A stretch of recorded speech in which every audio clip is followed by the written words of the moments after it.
यहाँ से स्टार्ट करेंगे। तो बीपीएससी का यहाँ पर प्रीलिम्स का एग्जाम होना है अभी सितंबर में। तो यहाँ से देखो इसका टेस्ट सीरीज जो है केजीएसआईएस का फुल लेंथ यहाँ पर टेस्ट नंबर 10वां और जो ओवरऑल टेस्ट यहाँ पर 23 तक तो मैं करा चुका था आपको पार्ट 1 पार्ट 2 के माध्यम से, ठीक है। तो यहाँ से 24वां नंबर टेस्ट रहेगा, राइट। तो यहाँ से 24 नंबर टेस्ट को देखेंगे और यहाँ से जो इसका टॉपिक रहेगा ये पूरा फुल लेंथ, मतलब जो भी सिलेबस पूरा होता है उसके अकॉर्डिंग यहाँ पर पूरा देखने को मिलेगा आपको, राइट। यहाँ पर देख सकते हो लिखा हुआ टेस्ट और यहाँ पर जो इसका कोड ये सब दे रखा है यहाँ। तो स्टार्ट करते हैं क्वेश्चन नंबर 1 से, देखते हैं इसको। कल मैंने कराया था यहाँ पर जो एडिटोरिया का था टेस्ट नंबर 6, जो एकदम लेटेस्ट टेस्ट था, परसों यहाँ पर हुआ था वो, ठीक है। तो मैंने आपको वो भी कल कराया और इसका पार्ट 2 जो रहेगा कल वाले का वो मैं पार्ट 2 आज 3 से 4 बजे के बीच में कराऊंगा। यहाँ से क्वेश्चन 1 है, 1 नंबर क्वेश्चन है। इसमें बोला है अंकोर वाट मंदिर परिसर और बोरोबुदुर मंदिर किस भारतीय साम्राज्य के विदेशी जो पर सांस्कृतिक और वाणिज्यिक प्रभाव के प्रमाण से मिलते हैं? आंसर हो जाएगा गुप्त साम्राज्य के। किसके मिलते हैं? गुप्त साम्राज्य के, ठीक है। कंबोडिया में यहाँ पर अंकोर वाट के मंदिर और जावा में बोरोबुदुर मंदिर के यहाँ पर दक्षिण पूर्व एशिया में गुप्त साम्राज्य के सांस्कृतिक और वाणिज्यिक प्रभाव देखने को मिलते हैं या उसके प्रमाण देखे गए हैं, ठीक है। बोरोबुदुर मंदिर जो है ये 8वीं और 9वीं शताब्दी में एक प्रसिद्ध यहाँ पर बौद्ध स्मारक जो मध्य जावा में स्थित है। इसकी अनूठी जो हमारी त्रिसंरचना यहाँ पर स्थित है, एक वर्गाकार पिरामिड नुमा आधार जिसके ऊपर 5 संकेंद्रित छत यहाँ पर देखने को मिलती हैं, जिसके बाद यहाँ पर 3 गोलाकार चबूतरे और एक ऊपर से एक भव्य केंद्रीय स्तूप यहाँ पर देखने को मिला है, ठीक है। तो ये इसका हो गया किसका? बोरोबुदुर मंदिर का। और यहाँ पर अंकोर वाट के बारे में यहाँ पर ये इसका निर्माण 12वीं शताब्दी में, ठीक है, 12वीं शताब्दी में खमेर साम्राज्य के राजा सूरसेन वर्मन द्वितीय द्वारा पर शासनकाल में हुआ था इसका, ठीक है। लगभग 400 एकड़ में फैला यह मंदिर दुनिया का सबसे बड़ा धार्मिक स्मारक है और खमेर स्थापत्य कला की यहाँ पर सर्वोच्च उपलब्धि का प्रतीक बताता है। तो आंसर हमारा जो हो जाएगा इसका ए, यहाँ से जो बी, यहाँ से इसका करेक्ट आंसर है गुप्त साम्राज्य, ठीक है। आगे देखते हैं क्वेश्चन नंबर 2। किस पुरातात्विक खोज ने आर्यों से पहले की सभ्यता का पता लगाकर प्राचीन भारतीय इतिहास की हमारी पूर्व अवधारणा को बल दिया था? आंसर हो जाएगा सेकंड का यहाँ से डी, सिंधु घाटी सभ्यता की खोज, ठीक है। सिंधु घाटी सभ्यता की खोज ने प्राचीन भारतीय इतिहास की हमारी धारणा को बदल दिया था और यह स्पष्ट करते हुए कि यहाँ पर जो आर्य थे उनके आगमन से पहले यहाँ पर भारतीय उपमहाद्वीप के एक उन्नत नगरीय सभा जो सभ्यता थी वो मौजूद थी। इससे पहले वह समानता माना जाता था कि यहाँ पर जो भारतीय सभ्यता थी उनकी शुरुआत आर्यों से हुई थी, ठीक है। तो आंसर डी यहाँ से करेक्ट है। Question number 3। लगभग 100 वर्ष पूर्व रामापिथेकस नामक जीवाश्म वानर भारत में कहाँ खोजा गया था? आंसर हो जाएगा ये खोजा गया था शिवालिक पर्वत पर, ठीक है। करीब 100 वर्ष पहले भारत के शिवालिक पानियों में मियोसीन काल की औषधि परतों के भीतर मादा जो हमारे रामापिथेकस और उसके बाद यहाँ पर नर शिवापिथेकस नामक यहाँ पर वानर के जीवाश्म से खोजे गए थे, ठीक है। तो यहाँ से बी करेक्ट आंसर हो जाएगा। क्वेश्चन नंबर 4 है सत्यमेव जयते, सत्य की जीत है ना, सत्य की विजय होती है। वाक्यांश किस उपनिषद में उल्लिखित है? करेक्ट आंसर हो जाएगा चौथे का यहाँ से ये उल्लिखित है मुंडक उपनिषद में, ठीक है, या मुंडक उपनिषद में यहाँ पर वर्णित है ये, राइट। क्वेश्चन नंबर 5वां। कई बार क्वेश्चन देखने को मिला है, आप टेस्ट सीरीज यहाँ पर सॉल्व करते होगे तो बहुत बार क्वेश्चन देखने को मिला होगा। ये निम्नलिखित में से कौन सा अप्रमाणिक बौद्ध ग्रंथ है? अप्रमाणिक बौद्ध ग्रंथ में से कौन सा है? करेक्ट आंसर हो जाएगा ये है ललित विस्तार। ललित विस्तार एक संस्कृत महान बौद्ध ग्रंथ है जो गौतम बुद्ध के जीवन का वर्णन करता है। यह पाली धर्म ग्रंथ या औपचारिक जो हमारे त्रिपिटक हैं उसका हिस्सा नहीं है। इसके बजाय से गैर विहित यहाँ पर जो थेरवाद थे परंपरा उसके बौद्ध यहाँ पर धर्म ग्रंथ से बाहर रखा गया था, इसके रूप में वर्गीकृत किया गया, ठीक है। तो क्या होगा आंसर यहाँ से ए 5वीं का करेक्ट हो जाएगा, ठीक है। और इसे यहाँ पर व्यापक जो महायान बौद्ध जो साहित्य उसमें शामिल किया गया है। तो आंसर ए करेक्ट है। Question number 6। अर्थशास्त्र में मौर्य सम्राट के लिए निम्नलिखित में से कौन सी यहाँ पर उपाधि का प्रयोग किया गया था या की गई? आंसर हो जाएगा छठे का डी, धर्म प्रवर्तक, इसका करेक्ट आंसर होगा। धर्म प्रवर्तक का शाब्दिक अर्थ होता है धर्म की रक्षा। और कौटिल्य ने यहाँ पर अर्थशास्त्र में राजा को वह व्यक्ति बताया जो यहाँ पर सामाजिक और यहाँ पर नैतिक व्यवस्था स्थापित करता है और उसे लागू करता है, खासकर तब जब पारंपरिक मानदंड ध्वस्त हो जाते हैं तब, राइट। क्वेश्चन नंबर 7वां यहाँ पर है जो कार्य है मौर्य अधिकारियों के और उनके विस्तार करना है, देखने कौन से यहाँ पे कितने युग सम्मिलित कर रहे हैं, ठीक है। 7वें में पहला यहाँ पर है अमता महामात्र, ये हो जाएगा आपका सीमांत नीतियों को लागू करने वाले, ठीक है। तो पहला यहाँ से सही मैच कर रहा है। दूसरा नागल वियोहाकाल महामात्र, ये क्या नगर प्रशासन के अधीन न्यायिक अधिकारी थे, ये भी बात करेक्ट है, ठीक है। पौतवाध्यक्ष ये क्या करते थे, बाट माप की जांच करने वाले होते थे, राइट, ये भी बात करेक्ट है। और लवणाध्यक्ष होते थे, ठीक है, ये क्या करते थे, ये लाइसेंस द्वारा नमक के यहाँ पर निर्माण थे उसके पर्यवेक्षण कहाँ पर करते थे, है ना। लवण में क्या होता है, नमक होता है ना। तो यहाँ से ये तो यहाँ पर चारों बातें करेक्ट है। आंसर हो जाएगा 7वें का डी, सभी सम्मिलित हैं। क्वेश्चन नंबर 8, 8वां नंबर, गणित सार संग्रह निम्नलिखित में से किसने लिखा था। आंसर हो जाएगा 8वें का यहाँ से सी, महावीराचार्य, इसका करेक्ट आंसर हो जाएगा, ठीक है। क्वेश्चन नंबर 9, पुरुषार्थ के संबंध में अर्थ का क्या अर्थ है। पुरुषार्थ के संबंध में अर्थ का क्या अर्थ है, आंसर हो जाएगा इसका 9वें का ये यहाँ से करेक्ट है, सांसारिक समृद्धि और धन, राइट। हिंदू दर्शन में पुरुषार्थ मानव जीवन की 4 लक्षण है, ठीक है। इसमें धर्म, नैतिक कर्तव्य, अर्थ, धन और समृद्धि बोलते हैं इसको, काम, आनंद और इच्छा, और यहाँ पर मोक्ष, आध्यात्मिक और मुक्ति, राइट। तो यहाँ से 4 है, इनका अर्थ हो जाएगा यहाँ से सांसारिक जो समृद्धि इसका और धन, करेक्ट आंसर है। आगे देखते हैं क्वेश्चन नंबर 10वां, हर्ष के किस ताम्रपत्र में अभिलेख में उपयोगी प्रशासनिक जानकारी प्राप्त होती है। आंसर हो जाएगा 10वें का, ये प्राप्त होती है बांसखेड़ा ताम्रपत्र अभिलेख में, ठीक है, इसका करेक्ट आंसर होगा। क्वेश्चन 11, हुमायूं की गद्दी पर बैठने से समय कौन से क्षेत्र में प्रारंभ में कमरान के नियंत्रण में थे। आंसर हो जाएगा यहाँ से 11वें का करेक्ट आंसर ये बी, काबुल और कंधार, इसका करेक्ट आंसर होगा, ठीक है। क्वेश्चन नंबर 12 देखते हैं, सिख गुरुओं ने अपनी सर्वोच्चता सत्ता जो थी उसको दर्शाने के लिए कौन सी यहाँ पर उपाधि धारण की थी। आंसर हो जाएगा 12वें का, ये धारण की थी सच्चा पातशाह, ठीक है। हरगोविंद सिंह यहाँ पर जो थे उनके समय में सिखों के यहाँ पर जो गुरु थे उनको सच्चा पातशाह यहाँ पर ये सच्चा राजा माना जाता था, राइट, जो आध्यात्मिक और यहाँ पर लौकिक दोनों प्रकार के अधिकार मेरी पीरी का प्रतीक मानते थे, ठीक है। ये उपाधि संसारिक शासक और उनकी जो दिव्य यहाँ पर नैतिक सर्वोच्चता थी उसको दर्शाती थी।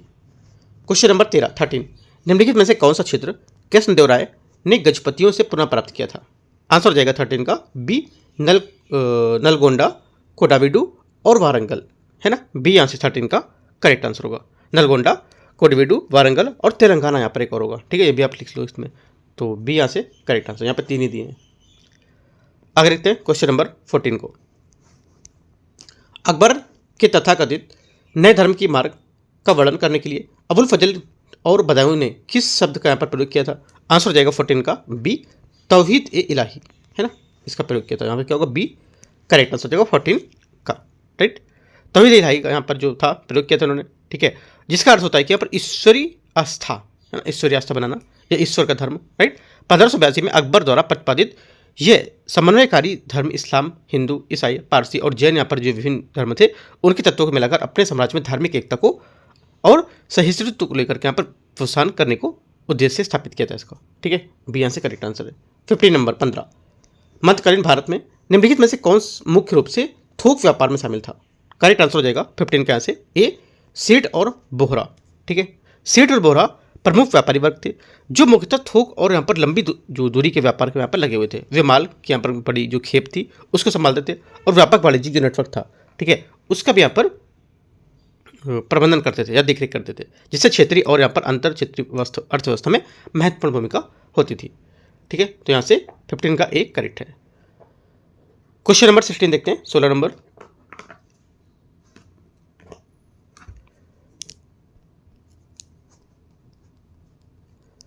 यहाँ से क्वेश्चन, अच्छा 16 नंबर कर लिया है, 16 नंबर नीचे दिया हुआ है, यहाँ पर 16 नंबर नीचे ही है। इसमें बोला है 1919 में दिल्ली में हुए खिलाफत सम्मेलन में ब्रिटिश वस्तुओं के बहिष्कार का जो आह्वान किसने किया था। करेक्ट आंसर हो जाएगा 16 का, ये किया था हजरत मोहानी, है ना, डी यहाँ से इसका करेक्ट आंसर होगा। क्वेश्चन नंबर 17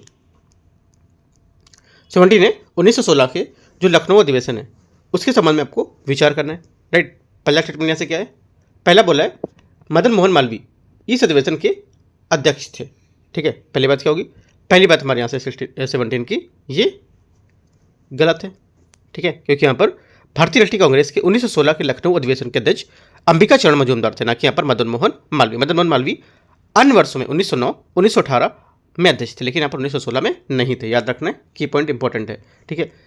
कांग्रेस और अखिल भारतीय मुस्लिम लीग ने ऐतिहासिक समझौते लखनऊ समझौते पर हस्ताक्षर किए थे। सेकंड बात क्या होगी, सेकंड बात भी यहाँ से करेक्ट है इसकी। तीसरी बात, इस अधिवेशन में मुसलमानों को प्रांतीय और राष्ट्रीय विधान मंडलों में निश्चित सीटें आवंटित की गई थी। तीसरी बात भी यहाँ से करेक्ट है। आंसर क्या होगा, 2 और 3 यहाँ से सही है, तो सी यहाँ से करेक्ट है, पहला यहाँ से गलत था। Question number 18, 18 number. असहयोग आंदोलन के तीसरे चरण के दौरान कांग्रेस स्वयंसेवक ने किस प्रकार का विरोध यहाँ पर प्रदर्शन अपनाया था? आंसर हो जाएगा 18 का यहाँ से, ये अपनाया था चरखा, खादी और जेल भरो, है ना, ये करके। तो यहाँ पर जो जुलाई 1921 में शुरू हुए जो असहयोग आंदोलन थे, उसमें तीसरे चरण में मुख्य जोर विदेशी कपड़े बहिष्कार किया था, और नवंबर में यहाँ पर प्रिंस ऑफ वेल्स की आगामी यात्रा का विरोध किया था, और चरखा खादी को बढ़ावा देना तथा कांग्रेस के स्वयंसेवक द्वारा पर जेल भरो अभियान को केंद्रित किया था। ठीक है, तो आंसर क्या होगा, 18 का डी करेक्ट होगा। क्वेश्चन 19, सितंबर 1920 में कलकत्ता में आयोजित अखिल भारतीय कांग्रेस कमेटी के विशेष अधिवेशन की अध्यक्षता किसने की थी? आंसर हो जाएगा 19 का, ये की थी लाला लाजपत राय, ये आंसर इसका करेक्ट आंसर हो जाएगा। ठीक है, क्वेश्चन 20, निम्नलिखित में से किसने 1857 के विद्रोह को मात्र सिपाही विद्रोह मानने के आधिकारिक सिद्धांत को चुनौती दी थी? आंसर हो जाएगा 20 का सी, कर्नल JB मेलेसन, इसका करेक्ट आंसर होगा। क्वेश्चन 21 ने 1925 में कुडी अरासू की शुरुआत के बाद वे एक क्रांतिकारी समाज सुधारक के रूप में उभरे। उन्होंने गुरुकुल में जाति आधारित अलगाव के मुद्दे पर कांग्रेस से इस्तीफा दे दिया और मनुस्मृति, रामायण और जैसे ग्रंथों को खुलकर विरोध किया था। आंसर क्या हो जाएगा, 21 का आंसर हो जाएगा बी, पेरियार ई रामास्वामी। ठीक है, इसका करेक्ट आंसर हो जाएगा। आगे क्वेश्चन देखते हैं 22, निम्नलिखित स्वराजवादी नेताओं में से कौन 1925 में केंद्रीय विधानसभा का अध्यक्ष बना था? आंसर हो जाएगा 22 का ए, विठल भाई पटेल, इसका करेक्ट आंसर हो जाएगा। क्वेश्चन 23, पार्लियामेंट्री सुधार के बाद किस घटना ने मुस्लिम राजनीतिक अभिजात वर्ग को अलग कर दिया था? आंसर हो जाएगा 23 का ए, बंगाल विभाजन की समाप्ति। क्वेश्चन 24, 1911 के दौरान किस अंतर्राष्ट्रीय घटना ने भारत में मुस्लिम राजनीतिक जो राय को यहाँ पर प्रभावित किया था? आंसर क्या होगा, 24 का आंसर बी, बाल्कन और इटालियन, इसका करेक्ट आंसर हो जाएगा। ठीक है, क्यों किया था? क्योंकि यहाँ पर इन घटनाओं ने जो ओटोमन थे उस साम्राज्य के पतन को लेकर चिंता उत्पन्न की थी, जो खिलाफत और इस्लामी शक्तियों का प्रतीक बनाता था। 25, द्वैध शासन के अंतर्गत शिक्षा में कौन सा क्षेत्र पर जो भारतीय शिक्षा के लिए मंत्री के अधिकार क्षेत्र से बाहर था?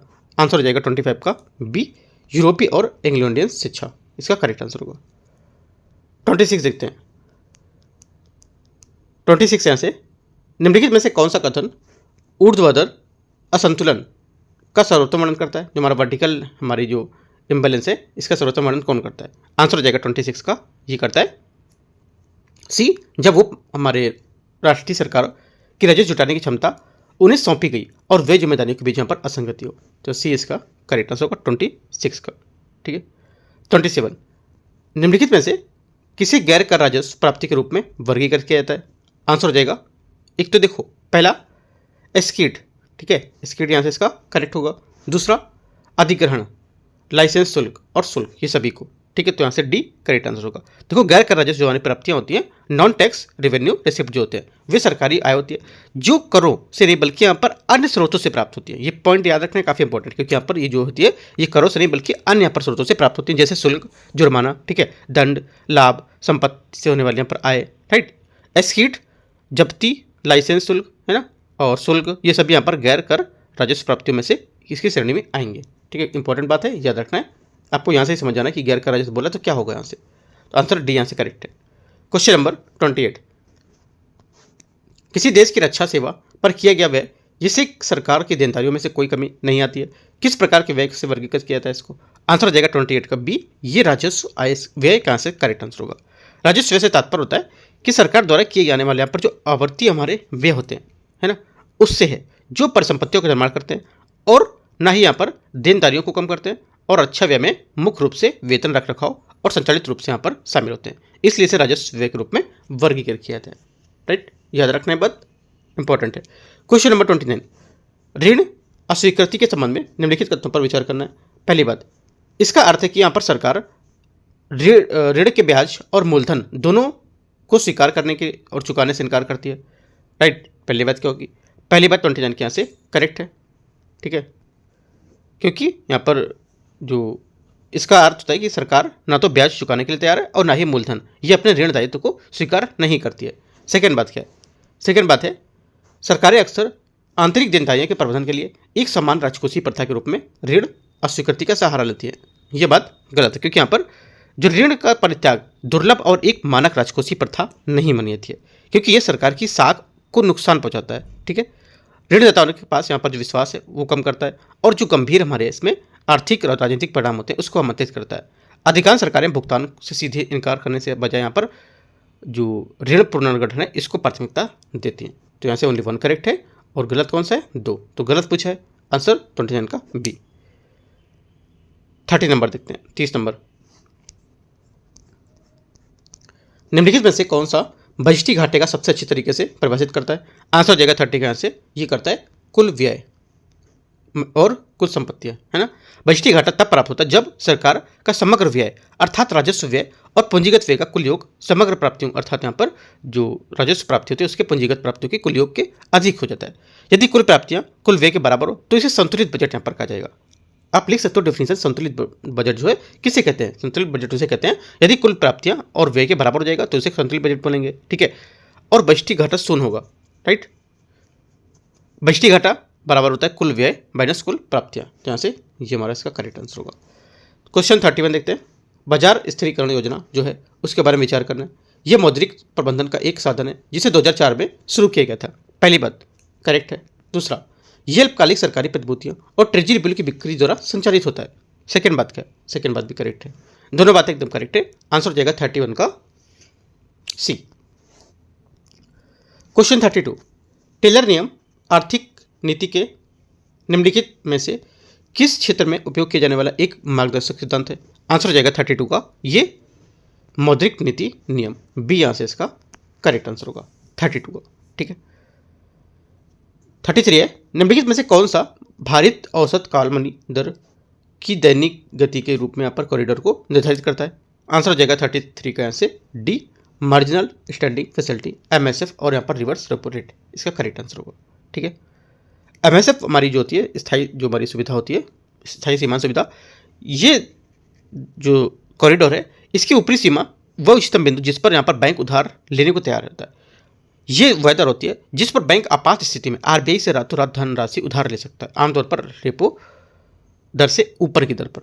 ठीक है, आगे देखते हैं क्वेश्चन 34 नंबर, निम्नलिखित में से कौन सा कथन कार सहभागिता दर WPR का सर्वोत्तम रूप से परिभाषित करता है? आंसर हो जाएगा इसका बी।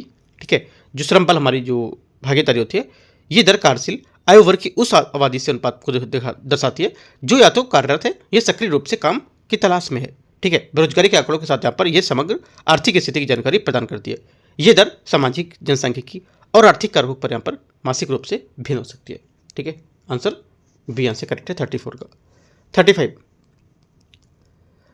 है, इस प्रावधान के अंतर्गत केवल उत्पादन सीमित सब्सिडी की यहाँ पर अनुमति होती है। इसमें एक निश्चित आधार वर्ष में क्षेत्रफल, उपज या पशुधन संख्या के आधार पर भुगतान शामिल होता है। ठीक है, उपयोग यहाँ पर वाक्यांश में से किस प्रकार की WTO की सब्सिडी का वर्णन किया जा रहा है? आंसर हो जाएगा 35 का ये नीले बॉक्स, है ना, ब्लू बॉक्स की यहाँ पर बात कर रही है। राइट है क्या ये ब्लू बॉक्स सब्सिडी? विश्व व्यापार संगठन के नियमों के तहत एक श्रेणी है जो यहाँ पर उत्पादन सीमित और समर्थन की अनुमति देती है, और भुगतान इस शर्त पर किया जाता है कि किसान उत्पादन को यहाँ पर सीमित रखे जो आमतौर पर निश्चित आधार वर्ष के आंकड़े के जैसे यहाँ पर क्षेत्रफल, उपज या पशुधन की संख्या पर आधारित हो। ठीक है, तो आंसर इसका ब्लू बॉक्स करेक्ट हो जाएगा। 36, निम्नलिखित में से कौन सा कथन विश्व व्यापार संगठन के अंतर्गत सर्वाधिक पसंदीदा राष्ट्र MFN सिद्धांत का सर्वोत्तम वर्णन करता है? आंसर हो जाएगा 36 के यहाँ से सी, ये सभी राज्यों ये सभी जो WTO सदस्य हैं उसके बिना किसी भेदभाव के समान व्यापार जो है उसके व्यवहार का प्रावधान करेगा। सी यहाँ से इसका करेक्ट आंसर होगा 36 का। ठीक है, 37, भुगतान संतुलन के संबंध में विचार करना कि कौन सा कथन गलत है? यह सदैव अपना संतुलन बनाए रखता है। ठीक है, पहली बात क्या होगी? पहली बात यहाँ से इसकी करेक्ट हो जाएगी। इसमें दृश्य और अदृश्य पूंजी हस्तांतरण संबंधित यहाँ पर सभी लेन देन भी शामिल होते हैं, ये भी बात करेक्ट है। ठीक है, और व्यापार संतुलन भुगतान संतुलन को प्रभावित करने वाले घटकों में से एक माना जाता है, ये भी बात करेक्ट है। ये कभी भी अधिशेष या घाटा नहीं दिखा सकता है, गलत है, क्योंकि आप बोला कि ये कभी भी यहाँ पर अधिशेष या घाटा नहीं दिखा सकता है। राइट, ये बात हमारी गलत हो जाएगी क्योंकि यहाँ पर ये जो घाटा और अधिशेष यहाँ पर दिखा सकता है। ठीक है, तो यहाँ से गलत होगी। आगे क्या होगा? आंसर हमारा डी यहाँ से करेक्ट है।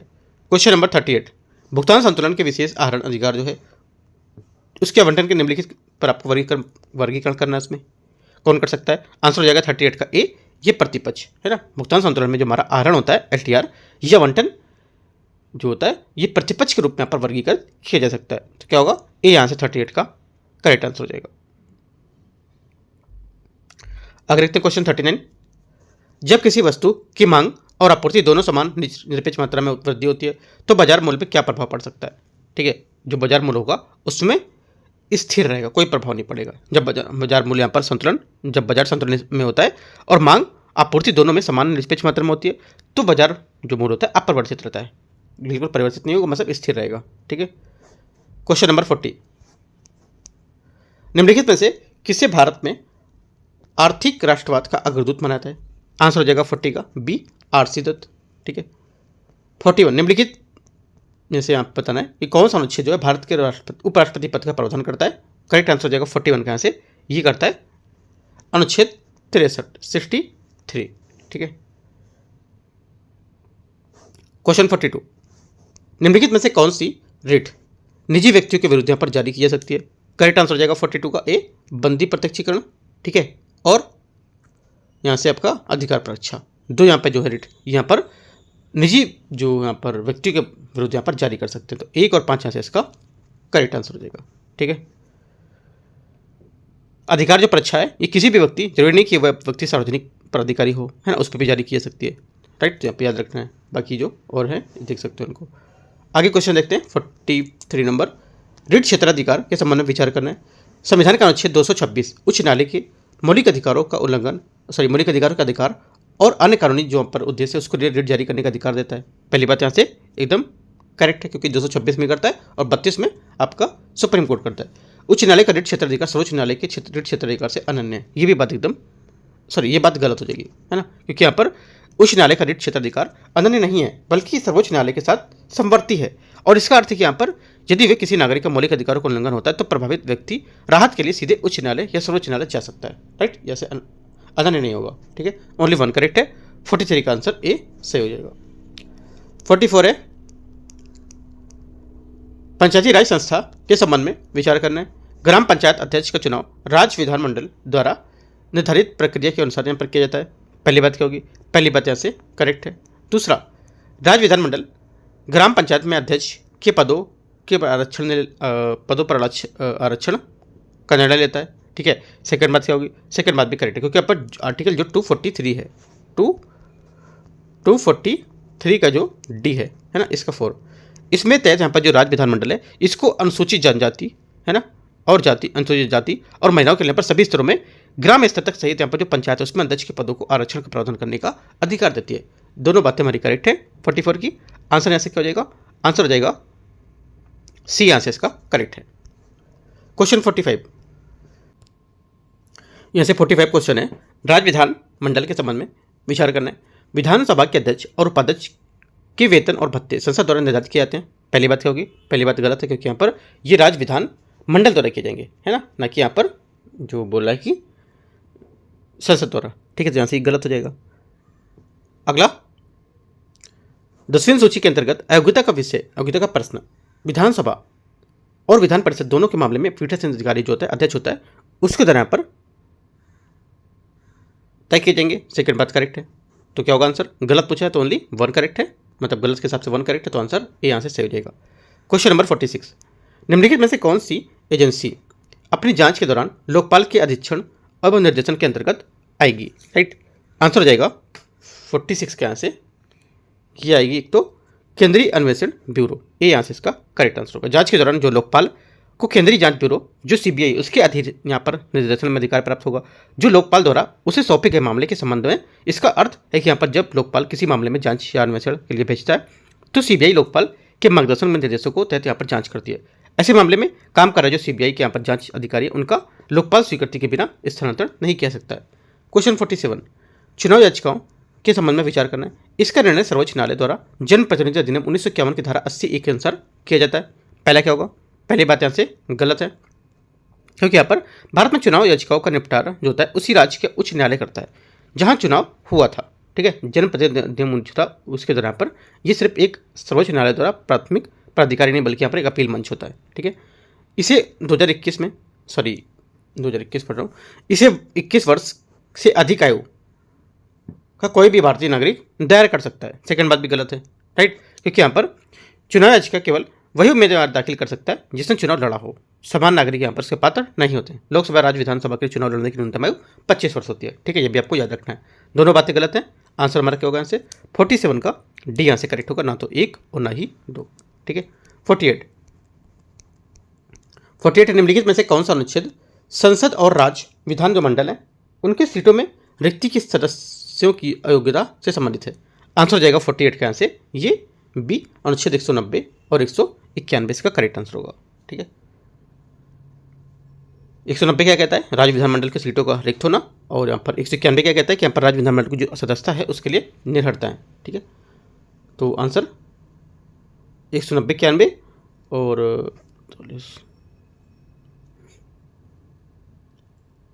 अच्छा एक यहाँ पर और हो जाएगा 101 और 102, ये भी होगा, है ना, दोनों स्टेटमेंट हो गए।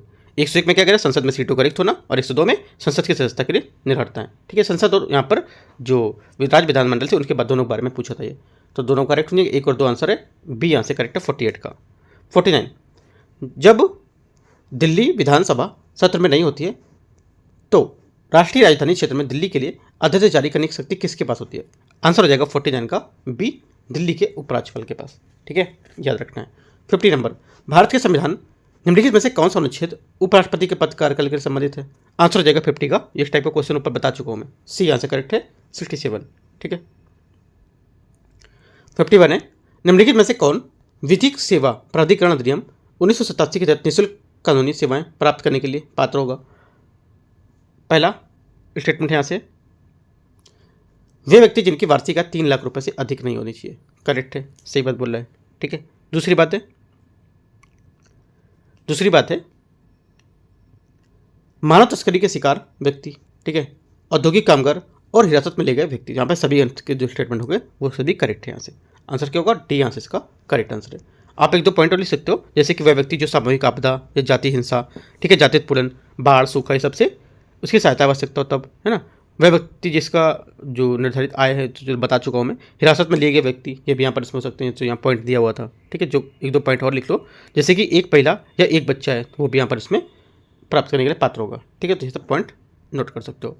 क्वेश्चन नंबर 52, निम्नलिखित में से किस संवैधानिक संशोधन द्वारा 2 से अधिक राज्यों के लिए एक समान उच्च न्यायालय की स्थापना का प्रावधान किया गया था? आंसर हो जाएगा 52 का यहाँ से बी, 7वां संशोधन। ठीक है, 7वां संशोधन जो अधिनियम था 1956। आगे देखते हैं क्वेश्चन 53, निम्नलिखित में से कौन सा अनुच्छेद राज्य के नीति निर्देशक जो तत्व होते हैं, सिद्धांत होते हैं, उसमें समाजवादी सिद्धांतों का उदाहरण नहीं बताता है? राइट, करेक्ट आंसर क्या होगा? आंसर हो जाएगा 53 का यहाँ से डी, आर्टिकल 44। आर्टिकल 44 जो है हमारा अनुच्छेद 44 है, ये राज्य के पूरे यहाँ पर भारत में सभी नागरिकों के लिए एक समान नागरिक संहिता सुनिश्चित करने का प्रयास करने का निर्देश देता है। ये सिद्धांत उदार बौद्धिक आदर्शों के अनुरूप है, जिनका लक्ष्य समाजवादी, आर्थिक और कल्याणकारी लक्ष्यों के बजाय कानूनी एकरूपता और धर्मनिरपेक्षता बताता है। तो आंसर 53 का डी करेक्ट है। 54, 44वें संविधान संशोधन ने सलाहकार बोर्ड की मंजूरी के बिना निवारक नजरबंदी की अवधि को 3 महीने से घटाकर कितना कर दिया है? आंसर हो जाएगा 54 का सी, यहाँ से 2 महीने। ठीक है, 55, निम्नलिखित में से कौन सा कर विशेष रूप से राज्यों द्वारा उद्ग्रहित, संग्रहित और विनियोजित किया जाता है? आंसर हो जाएगा 55 का यहाँ से ये किया जाता है मनोरंजन कर। ए यहाँ से इसका करेक्ट आंसर हो जाएगा। मनोरंजन कर जो होता है राज्य सूची की जो प्रविष्टि जहाँ पर 62 है 62 उसके अंतर्गत रखा जाता है। राज्य का विषय जो इसे राज्य सरकारों द्वारा लगाया जाता है, एकत्र रखा जाता है। और हालांकि यहाँ पर जीएसटी के बाद यहाँ पर स्थानीय निकायों द्वारा सिनेमाघरों में चलचित्र पर लगाए जाने वाले यहाँ पर उसको छोड़कर, ठीक है, इसे जीएसटी में शामिल कर लिया गया। तो आंसर क्या होगा? यहाँ से आंसर हो जाएगा 55 का एक करेक्ट आंसर है। 56 नंबर, 56 है, विंध्य और सतपुड़ा पर्वतमाला मध्य भारत में मैकाल पानियों से मिलती है। पहली बात यहाँ से, पहली बात क्या होगी? पहली बात करेक्ट है।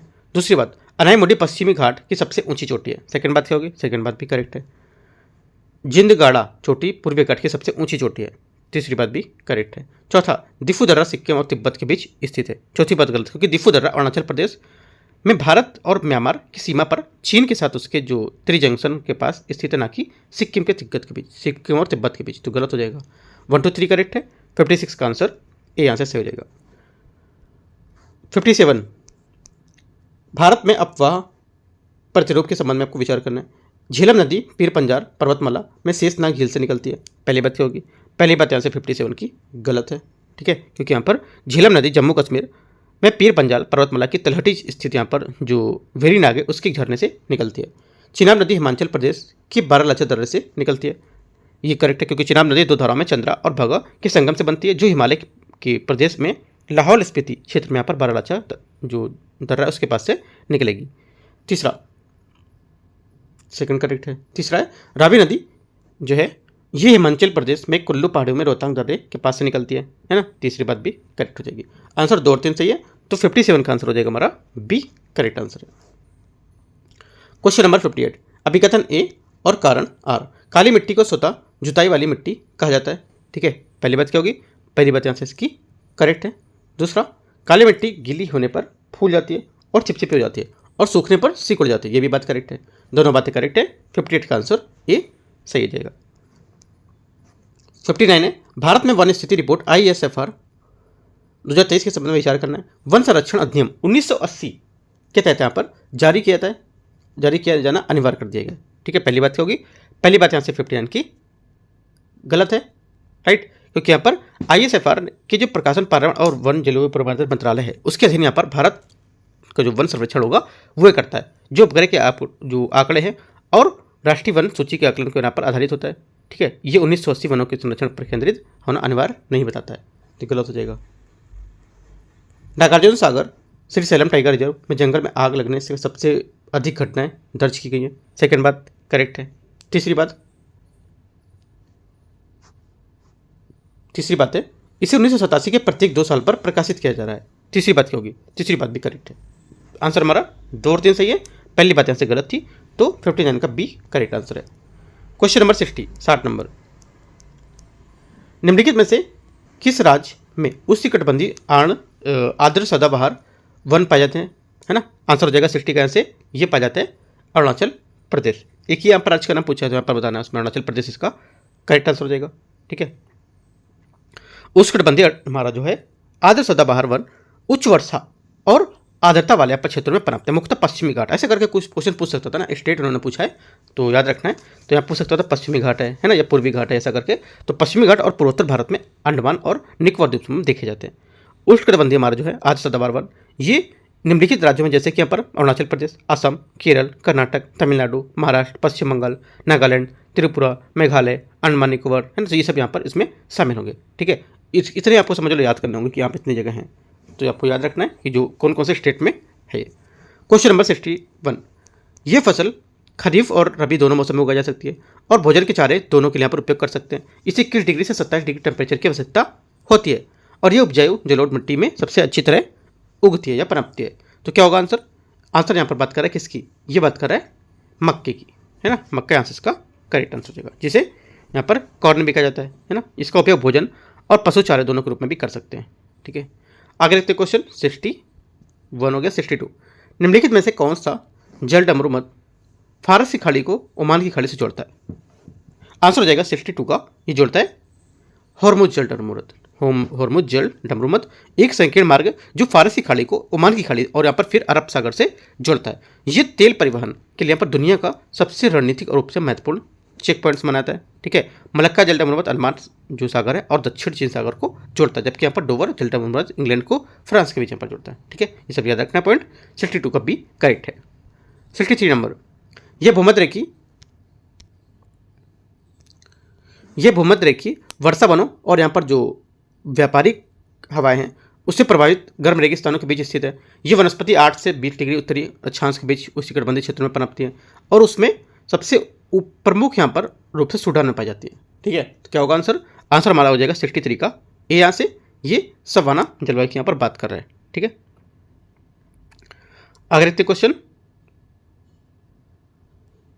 64, निम्नलिखित में से कौन सा जो कार्स्ट स्थलाकृति का उदाहरण नहीं है इनमें से? आंसर हो जाएगा 64 का डी प्लेया, ठीक है। प्लेया या प्लाया कहीं लिखा होता है। ये शुष्क क्षेत्र में पाए जाते हैं जो समतल तल वाले रेगिस्तान बेसिन या सूखी झीलें उसके तल में होते हैं, जिनका निर्माण घुलनशील चट्टानों के चरण में नहीं होता है और ये मुख्यतः वाष्पीकरण और तलछट जो जमा होता है उससे बनते हैं, ना कि यहाँ पर कास्ट प्रतिक्रियाओं से, ठीक है, तो क्या होगा, डी यहाँ से करेक्ट होगा। 65 नंबर, 65 है, नतांज परमाणु ऊर्जा संयंत्र निम्नलिखित में से किस देश में स्थित है? करेक्ट आंसर हो जाएगा 65 का, ये स्थित है ईरान में, बी यहाँ से करेक्ट आंसर हो जाएगा। ठीक है, 66 निम्नलिखित में से कौन सा भारत का सबसे पहला निगमित बंदरगाह है? आंसर हो जाएगा 66 का सी नंबर, एन्नौर बंदरगाह। ठीक है, तमिलनाडु में स्थित एन्नौर बंदरगाह, जिसे अब कामराजर जो बंदरगाह है पोर्ट, ये भी कहा जाता है, भारत का पहला निगमित प्रमुख बंदरगाह था, जिसमें प्रमुख बंदरगाह न्यास अधिनियम के तहत पर संचालित अन्य प्रमुख बंदरगाहों में से जो एन्नौर था, इसको कंपनी अधिनियम 1956 के अंतर्गत एक कंपनी के रूप में स्थापित किया गया था, जिसे एक अधिक स्वायत्तता और वाणिज्यिक ढांचा भी प्राप्त हुआ था। क्वेश्चन 67, वह प्रक्रिया जब मिट्टी और पौधों से वाष्पीकरण द्वारा जल भूमि में व मंडल में स्थानांतरित होता है तो उसे क्या कहते हैं? उसे कहते हैं वाष्पोत्सर्जन। ठीक है, क्या कहते हैं? वाष्पोत्सर्जन। तो क्या होगा, 67 का डी करेक्ट होगा। 68 देखते हैं, 68 है, निम्नलिखित कथनों पर विचार करना है। ऑक्सीजन गर्म पानी में अधिक घुलनशील होता है। ठीक है, पहली बात यहाँ से गलत है, क्योंकि तापमान बढ़ने पर पानी में जो ऑक्सीजन है उसकी घुलनशीलता कम हो जाती है और ठंडे पानी की तुलना में गर्म पानी में घुली ऑक्सीजन कम होती है। ऐसा इसलिए क्योंकि यहाँ पर जो उच्च तापमान में पानी की ऑक्सीजन जैसे यहाँ पर जो गैसें हैं उसको धारण करने की क्षमता कम कर देती है। गलत हो गया। सभी लेगुन और डेल्टा ज्वलंतमुख के उदाहरण होते हैं। सेकंड बात क्या है? सेकंड बात भी गलत है, क्योंकि यहाँ पर मुहाना वह क्षेत्र होते हैं जहाँ नदियों के मीठा पानी समुद्र के खारे पानी के साथ मिलकर खारा पानी बनता है। ठीक है, लेगुन उथले तटीय जल निकाय होते हैं जो रेत के टीले या भित्तीय दरार पर समुद्र में अलग होते हैं, है ना, हमेशा मुहाना नहीं होते हैं। राइट, तो यहाँ पे याद रखना है आपको। सवाल प्रोटोजोआ से जैसे यहाँ पर जो सूक्ष्म तैरते जीव है उसको प्लवक कहा जाता है। तीसरी बात हमारे यहाँ से इसकी करेक्ट है, क्योंकि यहाँ पर प्लवक जो होते हैं छोटे छोटे अधिकतर सूक्ष्म जीव होते हैं जो जल निकाय में बहते हैं या तैरते रहते हैं, जिसमें शैवाल जो फाइटोप्लैंक्टन होते हैं और प्रोटोजोआ जो जू प्लैंक्टन होते हैं उसमें शामिल होते हैं। ये जीव जलीय पारिस्थितिक तंत्र में आवश्यक घटक माने जाते हैं। आंसर ओनली 3 करेक्ट है। तो पूछा क्या है? पूछा यहाँ पर है कि कौन सा सही है ना, केवल 3, यहाँ पर सी यहाँ से करेक्ट आंसर है। 69 निम्नलिखित में से कौन मैंग्रोव वन की विशेषता है? मैंग्रोव वन की विशेषता इनमें से कौन सी है? करेक्ट आंसर हो जाएगा 69 का यहाँ से ये हमारे हेलोफाइट वृक्ष होते हैं। ठीक है, जरा योजिता प्रजनन विधि होती है इनमें और लवण निस्पंदन प्रणाली भी काम करते हैं। तो तीनों बातें करेक्ट हैं। 69 का आंसर डी करेक्ट हो जाएगा।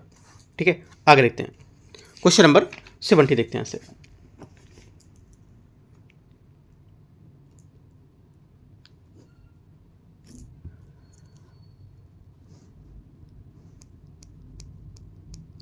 सेवेंटी नंबर है, झीलों के संबंध में निम्नलिखित कथनों पर विचार करना है। वेमनाथ झील भारत की सबसे लंबी झील है। राइट, पहली बात यहाँ से करेक्ट है। चोलामू झील भारत की सबसे ऊंची झील है, ये भी बात करेक्ट है। ठीक है, तीसरी बात, गोविंद वल्लभ पंत सागर भारत की सबसे बड़ी कृत्रिम झील है। तीनों बातें यहाँ से इसकी एकदम करेक्ट है। आंसर हो जाएगा डी यहाँ से करेक्ट है। ठीक है, उत्तर प्रदेश में रिहान बांध द्वारा निर्मित गोविंद वल्लभ पंत सागर जलाशय भारत की सबसे बड़ी मानव निर्मित झील है। ठीक है, क्वेश्चन नंबर 71, राजस्थान में जो झामरकोटरा इस खानों से निकाला जाने वाला प्रमुख खनिज क्या है इसमें से? आंसर हो जाएगा 71 का ये डी रॉक फॉस्फेट, इसका करेक्ट आंसर हो जाएगा।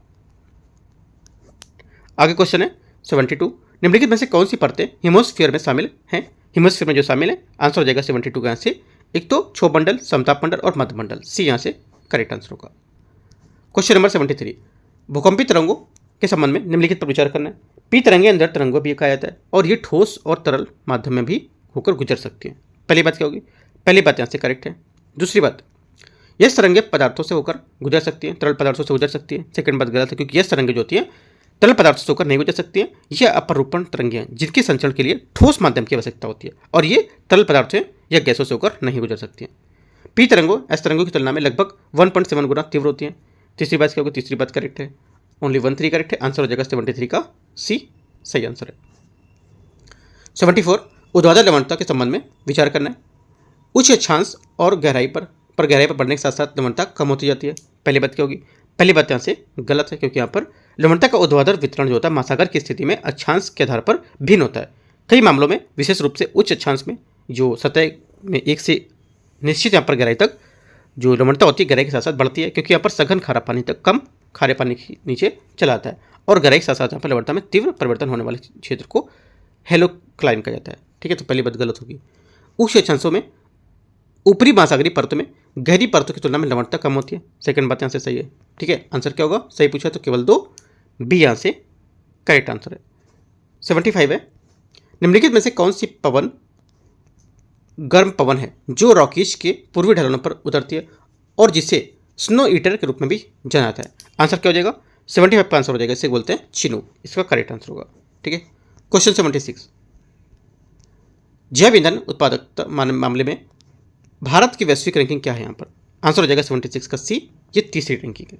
ठीक है, 77, निम्नलिखित में से किस संगठन ने हाल ही में भारत में MSME की प्रतिस्पर्धात्मक बढ़ाना शीर्षक की रिपोर्ट यहाँ पर जारी की है?